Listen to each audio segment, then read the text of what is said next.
అచ్చా, ఇంకోటి మీ పైన చిన్న ఆరోపణ ఏంటంటే మీ పేరు అసలు అంబాటి రాంబాబు కాదు, అంబాటి కృష్ణబాబు ఉండాల్సింది.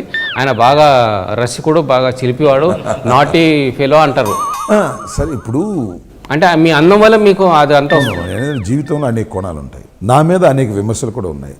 విమర్శలు పనిగట్టుకొని కొన్ని ఛానల్స్ కూడా ప్రచారం చేశాయి, నన్ను ట్రాప్ చేసి కొన్ని న్యూస్ని ప్రాపగాండ్ చేశాయి.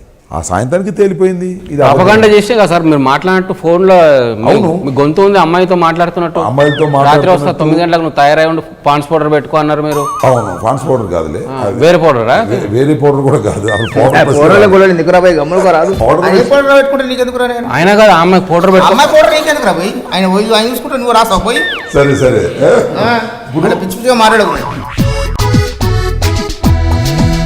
అలా కాదు. ఆయన పల్లెటూరు, ఆయన నా మీద అభిమానంతో ఉన్నాడు, తెలుసుకోవాలని కోరుకున్నాడు. తెలుసుకోవడం మంచిదే.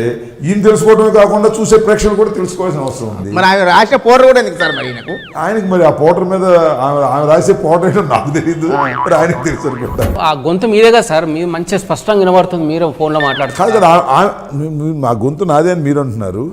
ఎవరైతే ఆ రోజున ఆ అవతల గొంతు, మహిళ గొంతు ఎవరైతే ఉందో ఆమె సాయంత్రానికి వచ్చి ఏం చెప్పిందో మీరు ఒకసారి గుర్తుపెట్టుకోండి. ఏం చెప్పింది అంటే, నాకు డబ్బులు ఇచ్చి రాంబాబు గారి మీద ఈ రకంగా చెప్పమన్నారు, నేను చెప్పాను, రాంబాబు గారు ఎవరో నాకు నిజంగా తెలియదు అని మీడియా ముందుకు వచ్చి ఆమె చెప్పింది ఆ రోజు సాయంత్రమే. మరి ఆ గొంతు మిమిక్రీ చేశారా? మిమిక్రీ చేశారో లేకపోతే నేను మాట్లాడిన మాటలు అటు ఇటు కలిపారో, దానిలో కొన్ని నా మాటలు కూడా లేకపోలేదు. మరి చంద్రబాబు నాయుడు గారి లాగా ఆ మాటలు ఎవరు అంటే నాయి కాదని తప్పుకోవడానికి నేనేం సిద్ధంగా లేను. కానీ మాటలు మీ అని ఒప్పుకుంటారా? ఎట్లా? దానిలో నా మాటలు ఉన్నాయి. నా మాటల్ని అటు ఇటు కలిపి ఫిక్స్ చేసి చేశారు, ఎడిట్ చేశారు.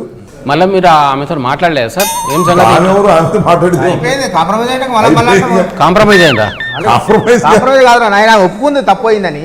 ఇప్పుడు నువ్వు ఆయమ్మ పడితే నేను ఇంకా